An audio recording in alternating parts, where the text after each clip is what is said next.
자, 잠시 말씀 위해서 기도하겠습니다. 하나님 아버지, 이 시간 우리가 함께 기록된 하나님 말씀을 보며 읽으며 들었습니다. 하나님께서 주님의 입술을 통하여 제자들에게 주셨고, 그리고 이 시간 우리에게 주시는 말씀입니다. 계속해서 이 말씀 묵상할 때에 성령 하나님께서 우리로 그 말씀의 깊은 의미를 깨닫게 하시고 우리의 삶에서 이 말씀에 순종할 수 있도록 도와주시옵소서. 예수 그리스도의 이름으로 기도하옵나이다. 아멘.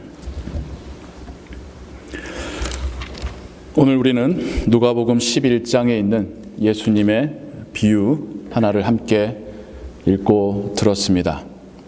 이 비유는 누가복음 18장에 있는 불의한 재판장을 향하여서 매일같이 간청하는 그 과부의 기도와 함께, 그 비유와 함께 하나님 앞에 간절히 기도하라고 하는 그런 의미로 많이 해석되어졌었던 비유 중에 또 하나이지요. 비유의 상황을 좀 설명을 드리겠습니다. 예수님이 살고 사역하셨던 그 땅은 낮에는 매우 해가 뜨거운 땅이었습니다. 그래서 낮 시간에는 사람들이 일을 하거나 이동을 하지 않았습니다. 그늘에서 쉬거나 그 뜨거운 태양이 지나가기를 기다리곤 했었습니다. 그렇기 때문에 사람들은 이동을 해야 될 때는 아침 일찍 일어나서 해가 뜨거워지기 전에 움직였다가 해가 뜨거워지는 전후로 해서는 그늘에서 쉬다가 다시 해가 그 열기를 잃었을 때에 또 늦은 밤까지 그렇게 이동을 하곤 했었습니다. 예수님이 그런 상황 가운데 한 벗이 친구가 찾아온 이야기를 해주고 계십니다. 이렇게 찾아왔는데 집 주인이 모르겠어요. 불시에 온 것 같아요. 언제쯤 도착할 거다 알았었으면 준비했었을 텐데 아무것도 준비해 놓은 게 없어서 멀린 길을 찾아온 벗에게 음식을 제공하고 싶어 합니다. 또 오늘날 우리가 이해하기 힘든 것은 우리는 냉장고 시스템이 있으니까 음식을 미리 비축해 두기도 하고 심지어 일주일 그 정도의 음식은 가지고 있잖아요. 그런데 그 당시에 유대인들은 삶이 여유롭지도 못했을 뿐더러 많은 음식을 비축해 놓고 살 수가 없었습니다. 저녁거리를 만들고 먹고 치우는 것이 끝이었었습니다. 그래서 친구가 찾아왔는데 그 친구에게 대접할 빵도 새 덩어리도 없었던 거죠. 하지만 또 그때에 또 일부의 사람들은 빵을 조금 남겨둬서 발효시켜서 누룩으로 사용하기도 했었답니다. 우리 집에는 친구가 오기 전에 이미 먹고 이제 더 이상 음식이 남아있지 않지만 내가 알고 있는 또 내 친구 누구 집에는 그래도 빵이 몇 덩어리 남았겠구나 라고 사는 생각에 그 친구의 집을 찾아갑니다. 늦은 저녁 시간이지만 염치불구하고 문을 두들기면서 내 친구가 멀리서 봤는데 먹을 것이 없다. 빵 새 덩어리만 다오 라고 부탁한다면 그럼 또 그 사람이 거절하겠느냐. 또 이제 예수님이 또 거절할 수 있는 상황들을 말씀해 주셔요. 이미 문을 닫았다. 아이들이 잠을 잔다. 이것도 이제 그 당시의 문화적인 상황을 좀 이해하셔야지 알 수 있는 내용인데요. 당시에 이스라엘 사람들은 창문과 문이 오늘날 우리들 집들처럼 많지가 않습니다. 하나하나, 그것도 낮 시간에 열어두고 또 대부분 예루살렘을 향하여서 저 창문을 낸다네요. 열어두고 해가 지면 닫습니다. 닫은 이후에는 그 다음날 아침까지 정말 웬만해서는 이 문을 열지 않는답니다. 닫은 이후에는 그 안은 그 가족만의 사적인 공간과 시간이 되는 거죠. 그래서 아무리 친한 사람이라도 문이 닫혔었을 때에 문을 열고 들어간다든지 열어달라고 한다든지 이것은 그들에게 굉장히 무례한 그런 상황이라고 합니다. 그리고 어릴 적에 또 한국에서 자라신 분들은 초가 삼간이라고 하는 곳에서 자라신 분들은 아시다시피 방 하나에 아버지, 어머니, 할아버지, 할머니, 아이들까지 다 같이 자는 그런 구조처럼 그 당시 이스라엘 사람들도 집 한 칸에 그 집에 한 3분의 2는 부엌과 식당과 응접실이고 다 같은 공간 안에서 3분의 1 정도만 또 가족들이 다 옹기종기 함께 누워서 자는 공간이라고 합니다. 그래서 아버지나 어머니가 일어나면 잠이 든 아이들까지 다 같이 일어나는 그런 상황이지요. 근데 예수님께서 반문하시기를 지금 문을 닫았고 내가 일어나면 우리 애들이 다 깰 텐데 라고 하면서 거절하겠느냐는 거죠. 줄 수밖에 없다는 거죠. 한 가지 더 그 당시의 문화를 좀 설명드리자면 환대의 문화였습니다. 물론 이스라엘 사람들은 아브라함의 이야기를 통해서도 부지 중에 지나가던 나그네를 대접하여서 하나님의 복을 받은 이야기를 잘 알고 있었고요. 또 그 당시에 그 사회가 내가 음식 제공하지 않으면, 잠자리를 제공하지 않으면 추위와 배고픔에 죽을 수 있다는 것을 잘 알고 있던 문화입니다. 그리고 그런 상황을 거절하는 것은 이건 수치스러운 일이라는 것이 그 당시에 그 지역의 문화였었습니다. 예수님의 마지막 말씀이 그거예요. 친구이기 때문에 그러한 불편함을 감수하고 또 빵을 줄 게 아니라 친구가 아니라 할지라도 그 상황을 거절할 수 있는 사람이 누가 있겠느냐. 예수님의 비유가 여기서 마치시는데요. 예수님의 다른 비유들과 비교해 생각해 볼 때에 아마 이 이야기가 좀 더 추가되지 않았었을까? 저의 상상이에요. 하물며 너희 하늘 아버지께서는, 우리 일반적인 사람들도 이런 상황에서 도움 베풀 줄 알거든. 하물며 하나님께서 너희들의 이런 간절한 상황에 못 본 척 하시겠느냐 라고 하시는 것이 예수님의 비유입니다. 그럼 이 비유를 통하여서 예수님은 제자들에게 무엇을 말씀하기를 원하셨을까요? 예수님이 제자들에게 말씀하시는 그 거의 모든 내용들이 어찌 보면 제자도와 연관이 있습니다. 이 비유 가운데 간청이란 단어가 나와서 정말 간청하는 기도에 결론을 정해놓고 해석하는 경우가 많습니다. 틀린 말은 아니지만요. 또 누가복음에서 이 비유 막 앞에는 예수님께서 주기도문을 가르치시는 상황이 나오고 있습니다. 그래서 주기도문과 연결지어서 간청하는 기도로 해석하기가 쉽습니다. 맞습니다. 그런데 조금 더 다른 관점으로 여러분들과 함께 오늘의 비유를 생각해 보기를 원합니다. 먼저는 떡 3덩어리를 요청합니다. 많지도 않고 떡 3덩어리. 어느 정도일까요? 모르겠어요. 한 사람이 3덩어리를 다 먹으려고 했던 건지 아니면 일행이 3사람이었었는지. 아마 이 멀리서 온 객을 위하여, 친구를 위하여 음식을 요청하는 이 사람도 진수성찬을 차려줄 수는 없으나 먼 길을 왔는데 지쳐있고 배고픈데 허기라도 면하게 해주고 싶은 마음이겠죠. 그러고 보면 예수님께서 주기도문 가운데 일용할 양식, 오늘 필요한 양식을 구하라 하셨던 그 기도와 연결이 되어집니다. 정말 우리의 생존을 위하여서 기초적인 필수적인 것을 하나님께 구할 때에 세상 사람들도 그것을 못 본 척하지 않는데 하물며 너희의 하늘 아버지께서 모르시겠느냐, 응답하시지 않겠느냐. 우리는 먼저는 그렇게 해석할 수 있을 것 같아요. 우리가 하나님께 드리는 정말 필요한 것에 대한 기도, 하나님께서 모르시지도 않을 뿐더러 못 본 척 하시지도 않을 거라고 믿습니다. 우리 이제까지 살아오면서 하나님이 우리를 굶기신 적이 있으십니까? 물론 상황이 여의치 않아서 시원찮은 반찬에 밥 드셨을 수도 있고, 때로는 반대로 너무 많이 먹어서 저처럼 빼야겠어서 줄이신 적은 있었겠지만,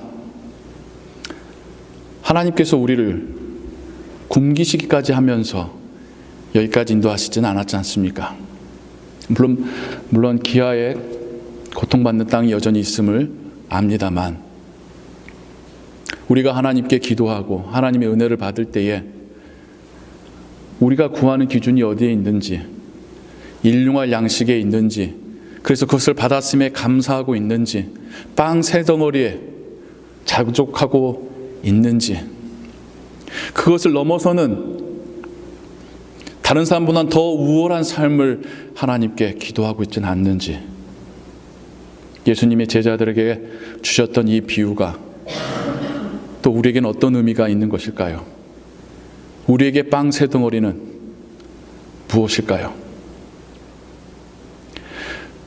또 두 번째 여러분들과 함께 나누고 싶은 주제는 찾아온 벗을 위한 수고입니다. 지금 이 상황이 내가 배고프고 내 자식들이 배고파서가 아니라 우리 집에 찾아온 그 벗, 손님을 위해서 체면 무릅쓰고, 불편한 무릅쓰고, 이것도 무릅쓰고 찾아가서 문 두들기면서 음식을 요청하고 있습니다. 다른 사람을 위한, 그의 정말 필수적이고 기초적인 삶을 위한, 생명 유지를 위한 그 노력과 그 수고, 하나님께서 그러한 수고와 그 간청을 못 들은 척 하실까요?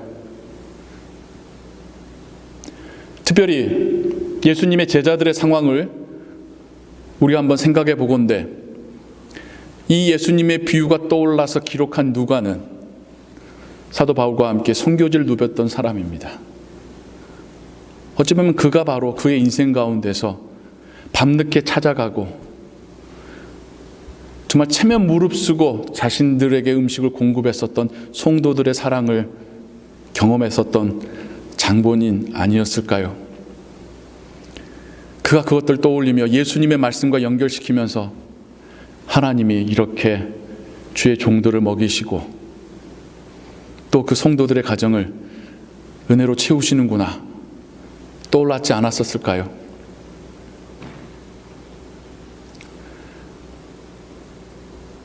저는 오늘 여러분들과 특별히 그 손님을 먹이기 위해서 찾아갔었던 그 사람의 심정을 생각해 보길 원합니다. 어떤 마음이었을까요? 우리 집에 와준 것도 너무 고마운데 먼지 뒤집어 쓰고 배고파하는 그 행색 보면서 내 집에는 줄 게 없어서 그 밤거리를 무릅쓰고 나가서 이미 불 끄고 잠자고 있는 이웃의 집을 두들기면서 빵 좀 달라라고 말할 때의 그의 심정은 어땠을까요? 저는 확신하건대 비참하진 않았을 겁니다. 돕고 싶은 마음, 그거 하나였지 않았었을까요? 우리가 선교라는 단어를 너무 거창하게 생각하기보다는 본질적인 의미로 생각한다면 보내신다는 뜻입니다. 하나님께서 보내신다라는 것, 예수님께서 제자들을 보내신다라는 게 선교의 핵심입니다. 타인을 위해서, 타인을 향하여 나아가는 것, 그게 선교의 본질입니다. 지금 이 사람이 자기 집에 찾아온 손님을 위하여 다른 사람을 향하여 나아가서 문을 두드리기는 그 행위가 선교의 본질적인 모습 아니겠습니까? 이 사람을 먹이고 싶은 그 마음, 얻어서 돌아올 때의 그 뿌듯한 마음, 예수님이 제자들에게 보내시는 선교를 통하여 제자들이 누렸을 그 마음이기도 하고요. 그리고 오늘날 우리가 하나님의 선교에 동참하면서 느끼게 되는 그런 마음 아닙니까? 여기서 우리 한번 생각해 보자고요. 우리가 이웃을 위하여 이렇게 수고를 무릅쓰며 체면까지 구겨가며 불편함을 감수하며 요청하고 부탁하고 간청한 적 한번 떠올려 보시기 바랍니다. 그때 여러분의 마음은 어떠셨습니까? 비참하진 않으셨잖아요. 돕고 싶은 그 마음 하나였지 않습니까? 도울 길이 열렸을 때에 얼마나 기쁘셨습니까? 그게 여러분들이 하나님께 쓰임받는 순간이었습니다. 그때가 바로 여러분들이 하나님의 선교에 동참하는 순간이었습니다. 예수님의 비유는 어찌 보면 우리에게 선교적인 삶을 살아가는 제자도가 무엇인지를 말씀해주는 비유인 것 같습니다. 그러한 상황 가운데 주님은 하물며 하늘 아버지가 너희들의 그 발걸음을 빈손으로 돌아오게 하시겠느냐 라고 하는 음성이 들리는 것 같지 않습니까?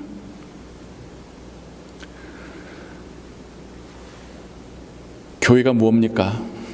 신앙의 공동체이지 않습니까? 선교 생각하실 때요, 계속 밖으로만 생각하지 마세요. 물론 밖으로 나가는 게 귀한 선교죠. 교회 밖으로 나가고, 이 시티 밖으로 나가고, 이 스테이트 밖으로 나가고, 해외로 나가고, 다 선교입니다. 근데 그 시작점은요, 지금 내 옆에 와 있는 배고파하는 우리의 친구, 우리의 이웃부터이지 않겠습니까? 교회는 제자들의 모임이고 신앙의 공동체고 훈련의 공동체죠. 우리가 교회라고 하는 이 공동체 안에서 지금 이 사람과 같이 내 옆 사람의 아픔과 어려움과 부족함에 대하여서 내가 반응하는 것, 돕고자 일어나서 간청하고 불편함을 무릅쓰며 함께 하나님의 주신 은혜를 그 사람도 나도 받아 누리는 것, 그 시작점이 교회죠.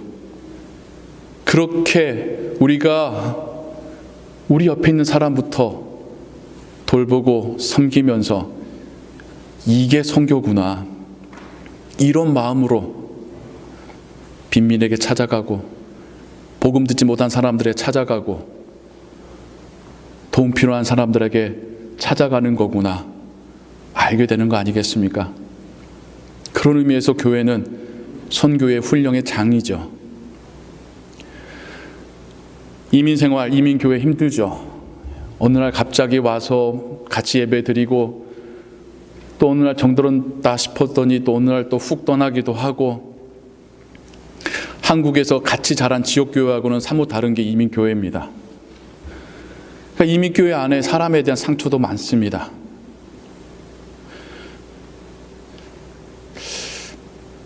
큰 지역에서 목회하시는, 한인 사람들이 많은 지역에서 목회하시는 목사님들 통해서 들은 이야기가, 거기는 새로운 사람이 오면 눈을 마주치질 않는데요. 도와달라 할까봐. 일반적인 이민의 프로세스 그렇지 않습니까? 새로운 지역에 가면 한인이 많이 모여있는 교회 가서 여기 어디 가서 이걸 살 수 있습니까? 이건 어떻게 도움받을 수 있습니까? 정보 필요해서 오신 분도 있잖아요.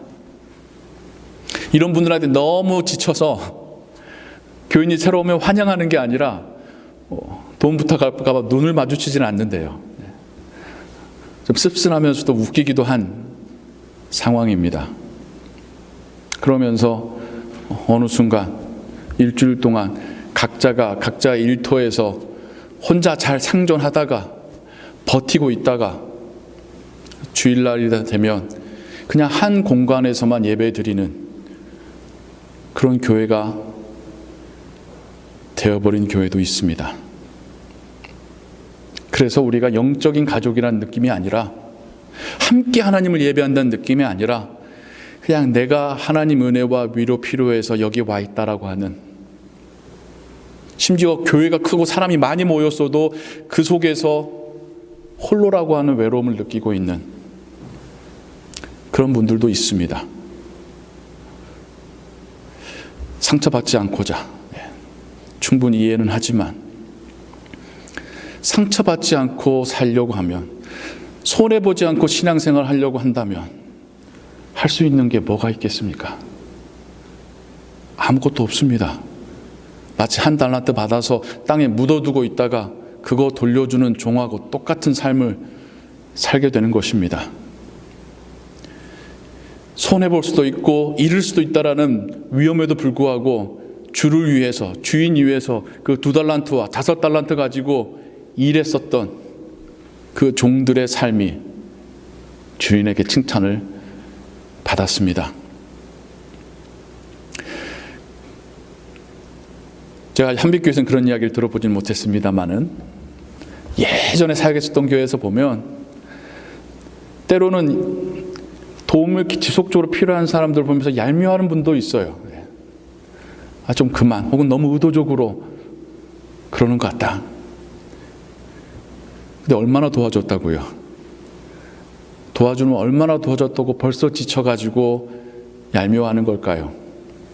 물론 또 동시에 하나님께 주시는 건전한 이성 가지고 내가 할 수 있는 이 도움이 조금 더 절실하고 필요한 사람에게 갈 수 있도록 하는 것도 지혜로운 제자도입니다. 그냥 밑빠진 독에 물 붓자는 건 아닙니다. 그런데 얼마나 물을 부어봤다고 벌써 정죄하거나 지쳐하거나 돕는 손을 거두어드리는 그런 케이스도 들어보곤 했었습니다. 예수님의 비유로 돌아가 보겠습니다. 멀리서 찾아온 손님을 그의 배고파함을 못 본 채 하지 않고 집으로 들이고 그를 먹이기 위해서 내가 부끄러움을 당할지라도, 내가 불편함을 감수할지라도 찾아가서 음식을 가져와 먹이는 그 사람의 이야기입니다. 그 사람을 위하여서 세상 사람들도 자비를 베풀 터인데 하늘아버지께서 그것을 못 본 척 하시겠느냐? 이게 예수님의 비유입니다. 성도님 여러분, 우리의 삶에서 우리가 내가 예수님의 제자구나 느낄 수 있는 때는 이렇듯 선교에 참여할 때입니다. 거창한 선교가 아니라 지금 내 옆에 있는 도움이 필요한 그 사람에게 찾아가고 그 사람을 위해서 불편함을 감수하는 것, 그게 선교의 시작입니다. 그러한 걸음을 하나님께서 축복하시고 빈손으로 돌아오게 하지 않으시고 줄인 그 사람도 먹이실 뿐만 아니라 순종하는 우리에게도 더 큰 기쁨과 감사로 채워주실 줄을 믿습니다. 팬데믹으로 인해서 사람들 사이의 연결이 너무나도 끊어진 시대를 우리가 살고 있습니다. 팬데믹이 끝나간다고 마스크를 벗는 게 문제가 아니라 어찌 보면 이 연결성들이 더 회복되어지는 것, 사람과 사람 사이의 관계가 더 가까워지는 것, 더 서로가 서로를 소중하게 여기는 것, 그게 정말 우리가 바라고 기도해야 될 포스트 팬데믹의 회복일 줄로 믿습니다. 이 한 주간의 삶을 제자의 삶, 선교적인 삶 살아가시기를 주님의 이름으로 축원합니다. 함께 기도하겠습니다.